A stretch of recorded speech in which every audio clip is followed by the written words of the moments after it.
Fala galera, eu me chamo Arline e você está no canal Vasco Meu Mundo. No giro de hoje falarei tudo o que acontecerá na partida de logo mais entre Vasco e Sport. Falarei também sobre a renovação do Ryan, sobre a saída do Di Luca e sobre o próximo adversário do Vasco na Copa do Brasil. Então não sai daí que vou rodar a vinheta e venho com as notícias quentinhas do nosso gigante para você. Roda a vinheta.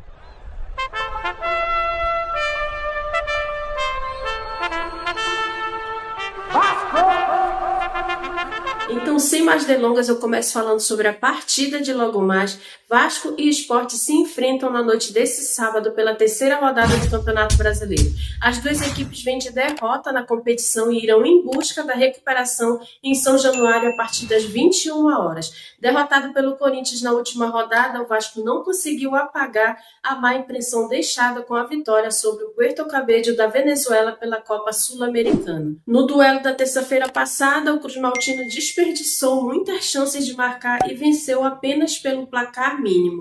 Insatisfeita, a torcida voltou a pedir a saída do técnico Fábio Carille. Nesse sábado, o Gigante da Colina terá mais uma chance de fazer as pazes com a torcida ao enfrentar o Sport, que aparece na 18ª posição na tabela do Brasileiro, com um empate e uma derrota. O Vasco é o 12º com uma vitória e uma derrota.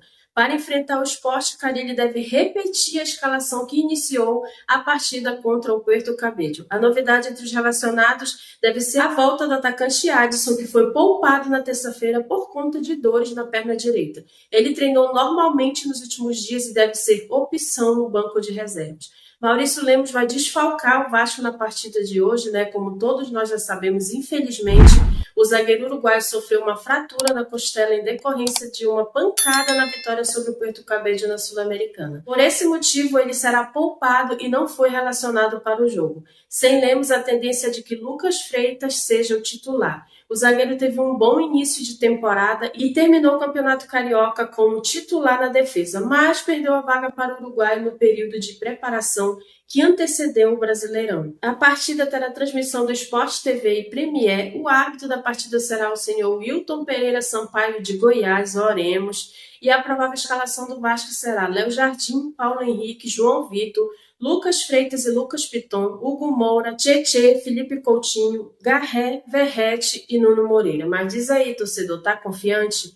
O meu palpite é 3-0 para o nosso Vascão e o seu. Deixa aí nos comentários. Vamos que vamos para cima, que hoje é vencer ou vencer. Agora, uma outra notícia para você que me acompanha aqui é que, segundo o UOL, o Vasco acertou a renovação de contrato com o atacante Ryan, que está no radar de clubes europeus. Novo vínculo com o jogador será até o final de 2026. A intenção da diretoria do Vasco foi de valorizar o contrato do atleta e evitar uma saída gratuita. A informação foi divulgada inicialmente pelo jornalista Matheus Gilbert e confirmada pelo UOL. Entre dezembro e janeiro, Lyon da França e Fiorentina da Itália buscaram informações sobre Ryan, mas não formalizaram ofertas. A expectativa da diretoria é que cheguem propostas pela joia no meio do ano. Em 2025, ele marcou 2 gols em 8 partidas pelo Vasco. Na última temporada, o atacante disputou 33 jogos, balançou as redes 2 vezes e contribuiu com uma assistência. Filho do ex-zagueiro Valquemar, que defendeu o Vasco na década de 90, o atacante é tratado como um fenômeno da posição e uma das grandes promessas da base cruzmaltina. Tomara que seja mesmo, E que nos ajude muito antes de ser vendido. Agora, uma rápida notícia no giro de hoje é que o Vasco anunciou nesta terça-feira a transferência do volante Patrick Di Luca ao Cuiabá. O jogador de 25 anos rescindiu seu contrato com o time carioca e será reforço do Dourado para o restante da temporada.